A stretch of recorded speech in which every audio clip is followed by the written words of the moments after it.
మూడుముళ్ళ బంధం episode 906. Hello friends, స్టోరీలో ఉందో ప్రతి ఒక్కరు తప్పకుండా కామెంట్ చేయండి. వీడియో లైక్ చేయడం మాత్రం మర్చిపోకండి.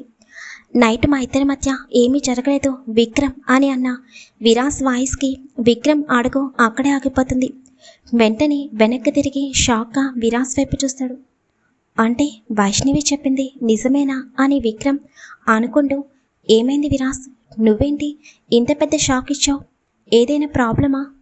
అంటే ఇలా అడుగుతున్నానని ఏమీ అనుకోకు, ఇదంతా వసుకి కొత్త కదా తన నుండి అని విక్రమ్ చిన్నగా అంటుంటే, అదేమీ లేదు విక్రమ్, వసు వల్ల ఎటువంటి ప్రాబ్లం లేదు కానీ అని విరాస్ మౌనంగా ఉండేసరికి విక్రమ్ వెంటనే విరాస్ చేతిని పట్టుకుని పక్కనే ఉన్న వేరొక రూమ్లోకి తీసుకుని వెళతాడు. ఇప్పుడు చెప్పు, అసలు ఏం జరిగింది? ఎందుకు నువ్వు వసుకి దూరంగా ఉండాలని అనుకుంటున్నావు? నా దగ్గర నువ్వు ఏమీ దాయలేవు విరాస్ అని చెప్పగానే విరాస్ ఒక క్షణం మౌనంగా ఉంటాడు. ఇంకా తర్వాత తను వసుని హాస్పిటల్కి తీసుకువెళ్ళడం జరిగింది మొత్తం చెప్పగానే విక్రమ్ సైలెంట్ అయిపోతాడు. ఈ విషయం వైశ్యకి చెప్పకు విక్రమ్, ఎందుకంటే వసుకి ఇదంతా తెలీదు. తన వల్లే నేను తనకి దూరంగా ఉంటున్నానని తెలిస్తే తను అస్సలు తట్టుకోలేదు. ఇంకా వైశ్యకి తెలిస్తే బై మిస్టేక్ తను వసు దగ్గర ఓపెన్ అయిపోయిందనుకో, ఇంకా వసు ఫీలింగ్స్ అస్సలు చెప్పలేము. తను బాధపడితే నేను అస్సలు చూడలేను విక్రమ్. నువ్వు నాకు బెస్ట్ ఫ్రెండ్వి, అందుకే నీతో ఈ విషయాన్ని షేర్ చేసుకున్నాను. ఈ విషయం మనిద్దరి మధ్య ఉండాలి, ఎప్పటికీ ఇంకెవరికి తెలియకూడదు అని అనగానే, లేదు విరాస్, నువ్వు నాకు ఎంత ఇంపార్టెన్స్ ఇస్తున్నావో నీ మాటల్లో నాకు అర్థమైంది. ఈ విషయం నేను ఎవరికి చెప్పను, ముఖ్యంగా వైశ్యకి అస్సలు తెలియనివ్వను. అయినా ప్రాబ్లం ఏమీ లేదు కదా, ఇంకొక 10 days మాత్రమే, తర్వాత వసుని దూరం పెట్టకు.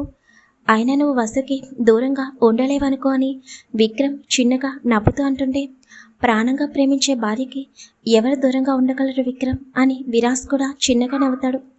సరే పద వెళ్దాం అని చెప్పి ఇంకా విరాస్ విక్రమ్ అక్కడి నుండి బయటకు వస్తారు. ఇంకా అందరూ రెడీ అయ్యి హాల్లోకి వస్తారు.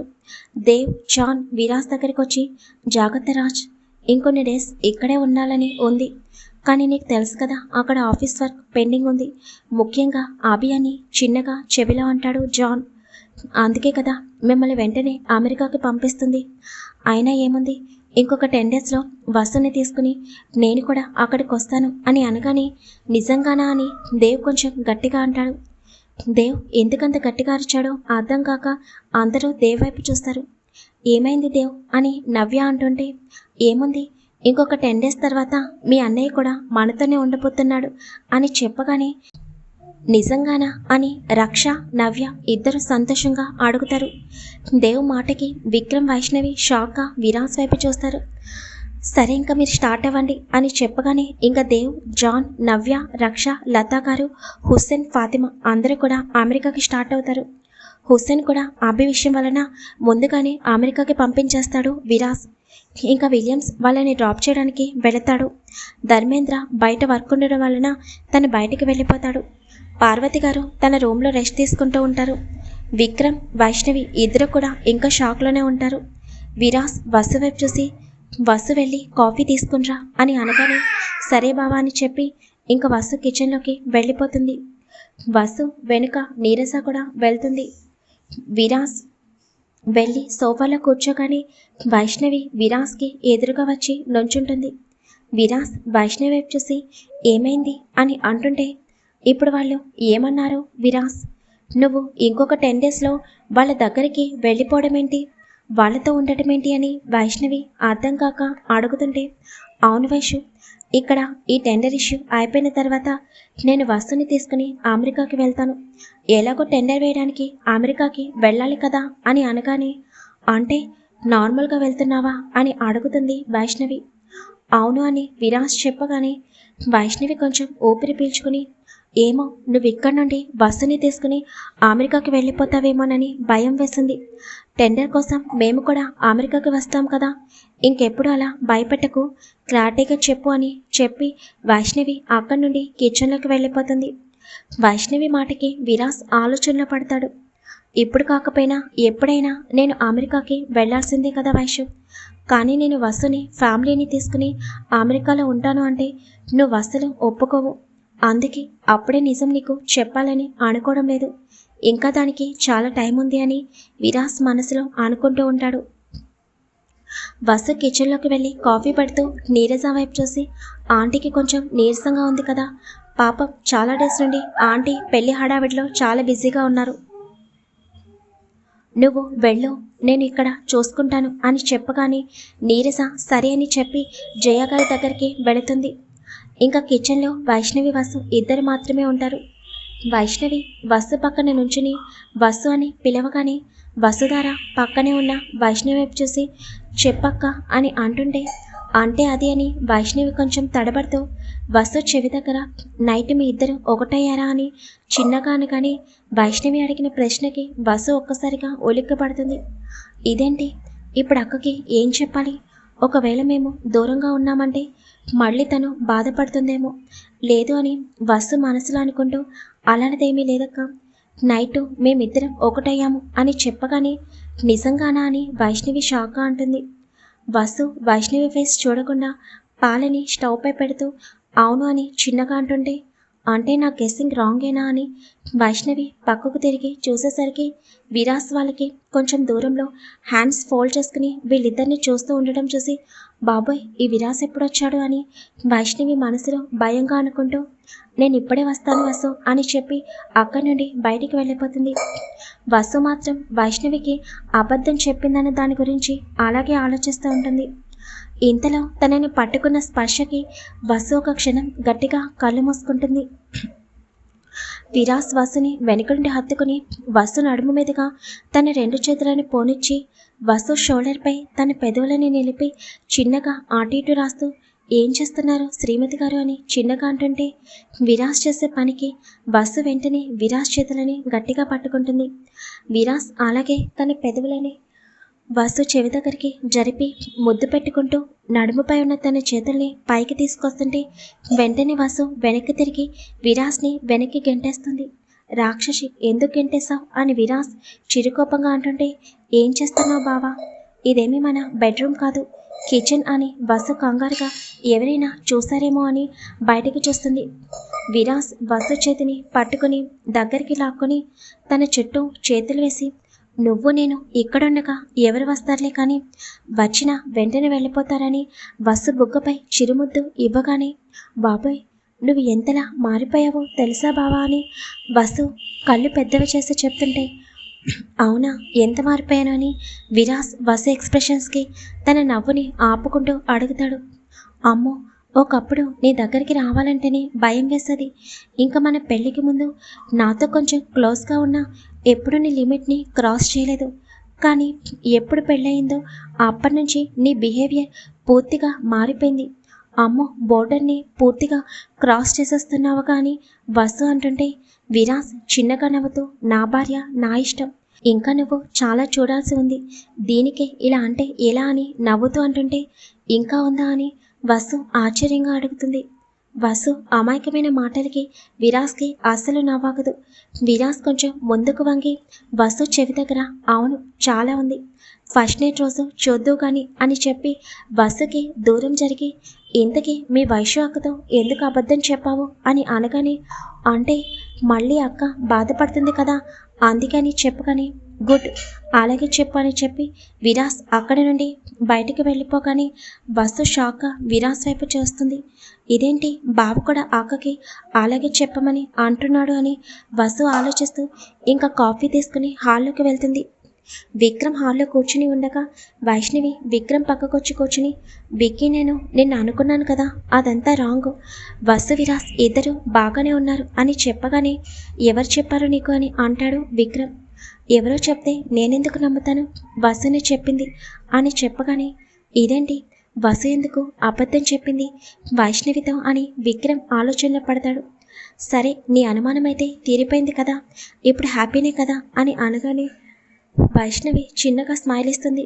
ఇంకా వసు విరాస్కి వైష్ణవికి విక్రమ్కి కాఫీ ఇచ్చి అక్కడి నుండి పార్వతి గారి వాళ్ళ దగ్గరికి వెళ్తుంది. విక్రమ్ విరాస్ వైపు చూస్తూ, ఇంకా మేము కూడా స్టార్ట్ అవుతాం విరాస్ అని అనగానే, అదేంటి విక్రమ్ ఈవినింగ్ వరకు ఉండండి, మీరు కూడా ఇప్పుడే వెళ్ళిపోతానంటే ఎలా, అందరం ఒకేసారి వెళ్ళిపోతే వసు బాధపడుతుంది, ఇంకొక 1 అవర్లో జయ ఆంటీ వాళ్ళు కూడా వెళ్ళిపోతారు, అందరూ ఒకేసారి వెళ్తే ఇంకా వసు చాలా ఫీల్ అవుతుంది అని అంటుంటే, చూసావా విక్కీ, వసు ఫీల్ అవుతుంది అని మనల్ని ఉండమంటున్నాడు కానీ మనపై ఇష్టంతో కాదు అని వైష్ణవి విక్రమ్ వైపు చూసి చిన్నగా అంటుంటే, ఇంతలో తన చెవిని పట్టుకున్న స్పర్శకి వైష్ణవి పక్కకు తిరిగి చూస్తే విరాస్ వైష్ణవి పక్కన కూర్చుని వైష్ణవి చెవిని మెలిపెడుతూ, ఈ మధ్య నీకు వేషాలు బాగా ఎక్కువయ్యాయి అని అంటుంటే, ఎంత గట్టిగా పట్టుకున్నా వదులు అని వైష్ణవి చిన్నగా అరుస్తూ ఉంటుంది. ఇంతలో విక్రమ్కి రాజేశ్వరి గారి దగ్గర నుండి ఫోన్ రాగానే విక్రమ్ పక్కకు వెళ్ళి ఫోన్ మాట్లాడుతుంటాడు. ఏంటి మధ్య చాలా ఎక్కువ చేస్తున్నావు అని విరాస్ వైష్ణవి చెవిని ఇంకా చిన్నగా మెలిపెడుతుంటే, ఆవ్ పెయిన్ వస్తుంది రాక్షసుడా, ముందు వదులుతావా వదలవా అని వైష్ణవి చిరుకోపంగా విరాస్ వైపు చూస్తూ ఉంటుంది. విరాస్ వైష్ణవి చెవిని వదలగానే నా చెవిని మెలిపెడతావా అని విరాస్ మోచేతిని పట్టుకుని ఒక్కసారిగా వెనక్కి మెలి తిప్పగానే, రాక్షసి ఏం తింటున్నావే ఇంత గట్టిగా పట్టుకున్నావు, వదులు అని విరాస్ అంటుంటే, అస్సలు వదలను, నేను కాదు ఎక్కువ చేసేది నువ్వు, ఏంటి పెళ్లి కాకనే పూర్తిగా మారిపోయావు, హలో నీ లైఫ్లో నీ భార్య కాదు నీ ఫ్రెండ్ కూడా ఉంది, ఆ విషయం గుర్తుపెట్టుకో, వస్తు ఫీల్ అవుతుందని ఇక్కడ ఉండమని అంటావా, ఎవరు మారిపోయారు ఇప్పుడు చెప్పు అని వైష్ణవి విరాస్ చేతిని వెనక్కి మెలిపెడుతూ అంటుంటే, అబ్బా తల్లి నేనేదో నార్మల్గా అన్నాను, నువ్వు విక్రమ్ ఇక్కడుంటే నాకన్నా హ్యాపీగా ఫీల్ అయ్యే వాళ్ళు ఎవరుంటారు చెప్పు అని విరాస్ అంటుంటే, అలారా దారికి చూడు, తమరు తమ భార్యనే కాకుండా అప్పుడప్పుడు ఈ ఫ్రెండ్ని కూడా పట్టించుకోండి, అలాగే నీ లైఫ్లో నీ ఫ్రెండ్ ఉంది అన్న విషయం మర్చిపోకుండా ఉంటే అదే చాలు నాకు అని వైష్ణవి అనగానే, అవునా నీకు అలా అనిపిస్తే నేనేం చేయలేను అని అంటూ ఎదురుగా చూసేసరికి వసు వీళ్ళిద్దరి వైపు అయోమయంగా చూస్తూ ఉండటం చూసి వసు అని విరాస్ పిలవగానే వైష్ణవి వెంటనే విరాస్ చేతిని వదిలేసి ఎదురుగా చూసేసరికి వసు వీళ్ళిద్దరిని చూస్తూ ఉండటం చూసి వైష్ణవి చిన్నగా నవ్వుతూ, అయిపోయింది నీ పని అని విరాస్ చెవి దగ్గర చిన్నగా అంటుంటే, వసు వైష్ణవి వాళ్ళ ముందుకు వెళ్ళి, ఎందుకు మీ ఇద్దరు కొట్టుకుంటున్నారు అని వసు అర్థం కాక అయోమయంగా అడుగుతుంది. ఎందుకంటే మీ వైష్ణవి అక్క వాళ్ళు వెళ్ళిపోతాను అంటున్నారు, నేనేమో ఈవినింగ్ వరకు ఉండమని చెప్పాను, అందుకే మేడం గారికి కోపం వచ్చి నన్ను కొడుతుంది అని అనగానే వైష్ణవి విరాస్ వైపు చూస్తుంది.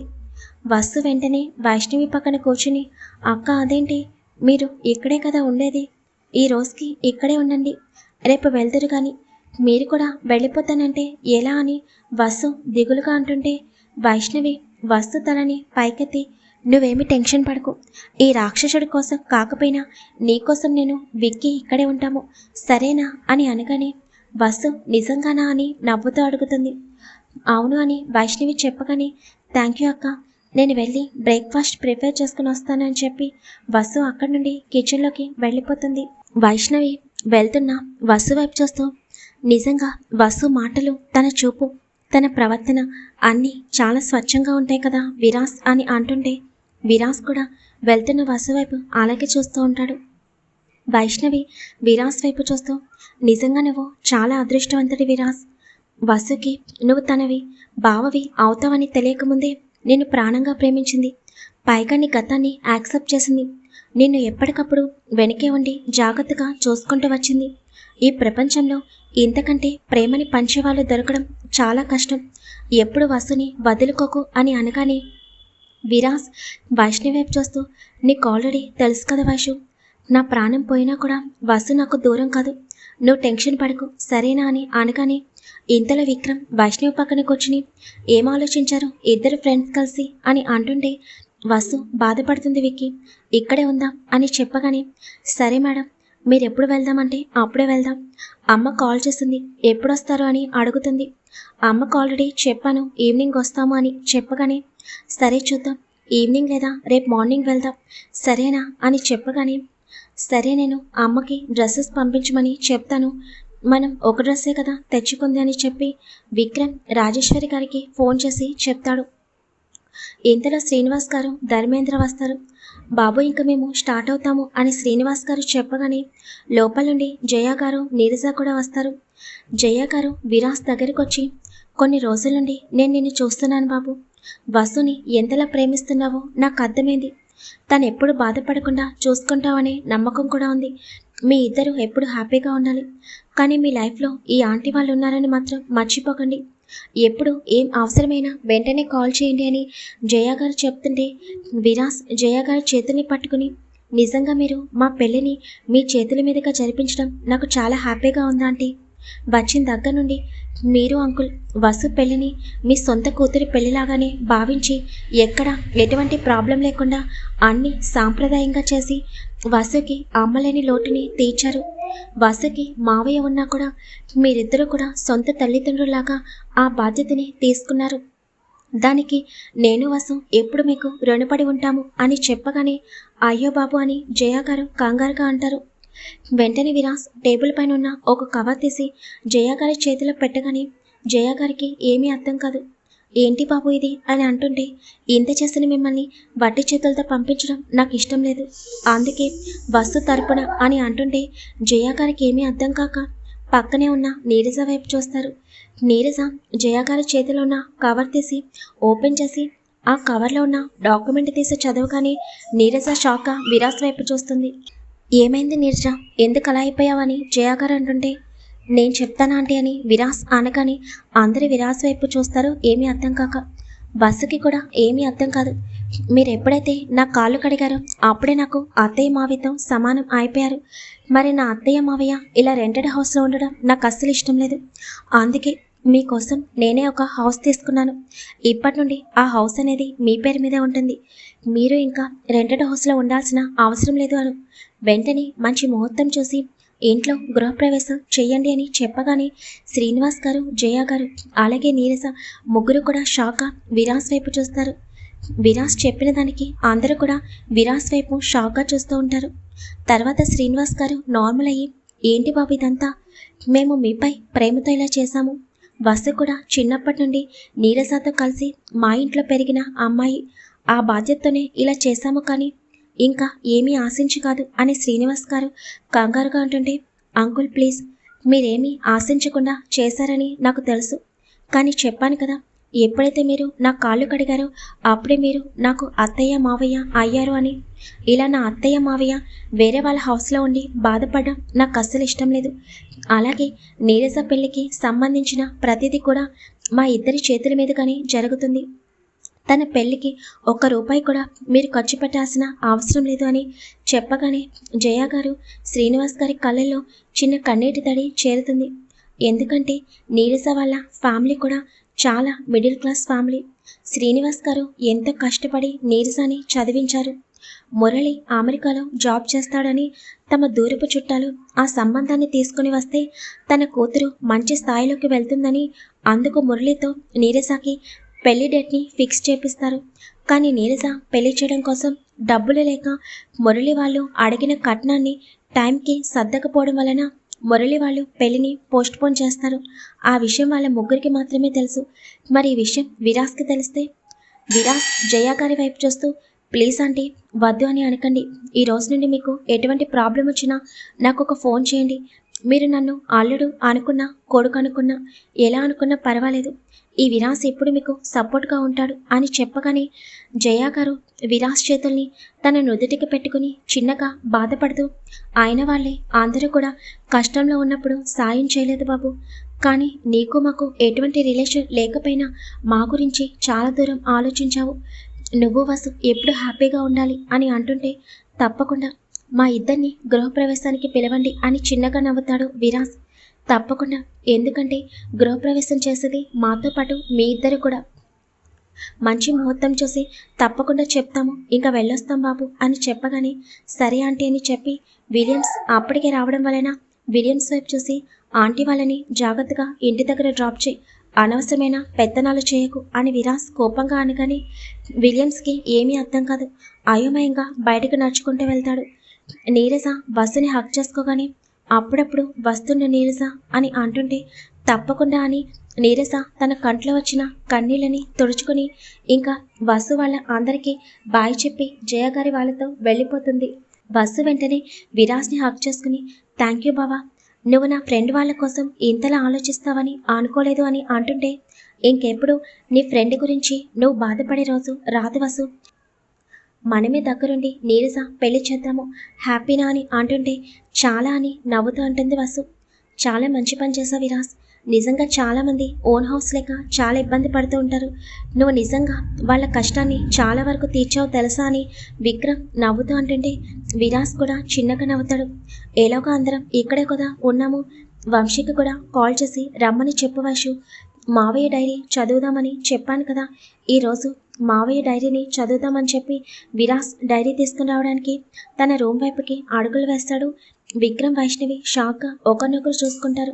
రామ్మూర్తి పరిస్థితి ఏంటో చూడాలి. పాపం విరాస్ విక్రమ్ చేతిలో ఏమైపోతాడో. ఇంకా రామ్మూర్తి ఇష్యూ క్లియర్ అయిన తర్వాత వసు విరాస్ ఒకటవడం జరుగుతుంది. స్టోరీలో ఉంది ప్రతి ఒక్క తప్పకుండా కామెంట్ చేయండి. మీకోసం చాలా పెద్ద స్టోరీ ఇచ్చాను. Thank you very much.